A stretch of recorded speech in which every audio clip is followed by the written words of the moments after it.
E whaatalo whātu talafola Radio Samoa le nei tae au, mā lole folau, alo mai au talo le aso tofi. Ua iei le swinga wha au popo mō pāsese whe malanga i e tu ual malai wa alele wha avau maloi au kilani, ma e tali tonu o le awhi soa soani le vave wha ngā solo pāsese ma wha asāwa i le taimi.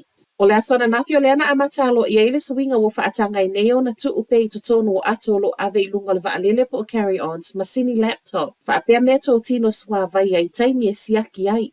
O masini computer fo wa wha o ngā e loa i tonu o ato, o ni whainga wha ateko no losi wa whai mai ele minister whi malanga inga Simeon Brown. O se taimi o iluma wha o ngā i isi fo i malai wa alele i tonu o New Zealand, ma o le wa amata i le taimi nei wha asolo atu i le masino o te sema. E le ngā tolo wha awhai ngō fia o ngā luenga le vai ngō tiu te o lo so eso e ina ato, a o le vave i fo i ona wha ngā solo pāsese a ngā i whai toto ai ulufale i wa alele mo whai ngā malanga. O lea whaato a mata lea whainga fōu i au kilani ana nafi, a o isi umo pāsese tu ua ni usila mai malai wa alele Wellington ne, wha apea kala i estete o le ana amata wha au ngā mai le wha ai unga le tau sanga tā aluai. O suinga wo mai ma masini computer fōu wa tā ua, e le o sui ai le wha tā pula ai se lau mililita mō mea tō tino sua vaia e ma whaiona ave i lunga o wa alele whewa ai wha avau malo. Whaalongoina la au malo si papai whafuane o le whale mai Wellington nei le afiafia na nafi ma e whaafetaia, e le ai seisi nā whainai. Reportia mai tu so le te o le ono i le afiafi le ana whaalongoina ai mai reportia leo leo, e masani tangata nā afia i le neim tā upu. E tu whaatasia talafolo o whaasolo peso eso e ngā leo leo i le atoanga o le mea na tupu. Ai inisio mo le maui tala le News Hub, na tāpuni ai mawhaitoto o le whale mai i lea taimi. Wa whaamaunia mai fo i le te whatuora o leana iei le la au malosi na whaapai whafuane o le whale mai, ma o whafuane lavo le whaitoto a autu weu le whale atu ai, leana whaiai. Mai le so upo le whale mai, o lea fo i wa iei le lango e ofo i nātu i tangata whai ngā luenga na wa ai tino i le mea na tupu. Ua whaatala noa nei awala e mawhai eona to e tatala le awala savali a ngā i Coromandel Cathedral Cove. O le ana lawi loa le nei na amata tāpu nia mai lava i le amatanga o le tausanga walu, o na o le tele o le palapala o solo. Ma e o mai le taimi nei e fōlinga mai o atu lava i le tau mawhana o le nei tausanga, o lo o tāpu nia pea. Mai le matanga luenga o whaasao tawala mai le whaatono i tala le One News, e le o whaingo fia le tau mawhai e sa ili se whafo o na talu mai lava o nā whātia i le amatanga o le luafe lua tonu, o lo o whaawa o peo na whengasoloa i le ele.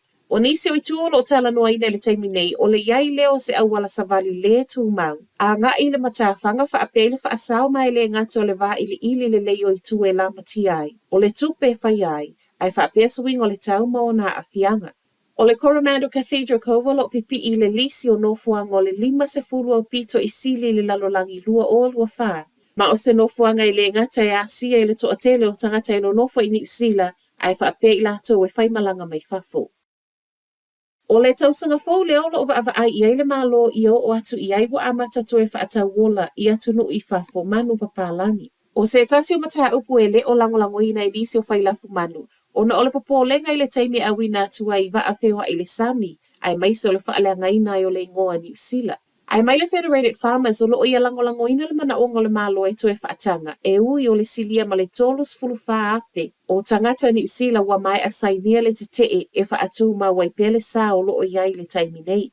Pei tae mai le minister langolango o whaatoanga o ia fo o se whailafu manu Andrew Hockard, o loo ia matua i langolango ina le mana ongo le malo e to e whaatanga ai. Ai mai se lava i le nei taimi mo le au whailafu manu o loo whaingatā le maketi i le ngata i mamoe, ai whaapea manu papalangi. O leo loo tālia whautuanga le matanga luenga o primary industries e tu inatu i le minister langolango ai ele i fola sia i lumo le kāpeneta, a wā te ungo le tū la fono. Le isa taimi mauti noa e tu sa masaunoanga le minister langolango o whaelo mai pau o lea, o le tausanga fōu leo loo tilo i ai e pasi ai le tū la fono.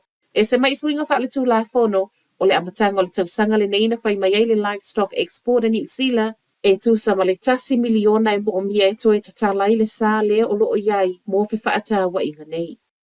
Matala wha ai u, o iai le papolenga o se tasi o social worker i le se seo na wha au winga ino upu mai le tusipa ia e nisi o tamā Pasifika, ina ia ufi aisa wanga i totonu o ainga. Reporti a leitio a New Zealand o toe moli ma wai Genevieve Sang-Yam o se whaia o ngai le Unitake. I wai tākere ma o ia fo se social worker e iailo na pito Samoa to e saina. Ua ia mai tauina le whaaupopo ta mā Pasifika wanga I atu le polokalame o o ia whaatautai ia whaatatau I awala. E fesoa sonia I ta mā Maori pa Pasifika I whaamuta sa wanga I tutono a inga. Ta ua ia le whaia onga, o le to atelo ta mā Pasifika whaatu a whaimalanga mai no nofo tū mau I New Zealand nei, e le malama I a mionga e le tala whiangai. O upo le tuspa I o lo ta uaile ngā wai o a vāia la tautane. O se tasi no fai upu o moli mau se ngiam, o lo o ave se le to atele, a o isi o ta mai fai mai o la latou lava ia tatau, e wha o lima I le tina. O sa wanga nei to tono a inga o lo o matua I ta ulanga I nai le ingoa ni usila I to tono le li o atu no ua mausa li a tina e, I le OECD le o lo o iai to tono le tolu sfulma le valu atu no. Fa iwa tuaita lo le nei tae au, manuia le aso.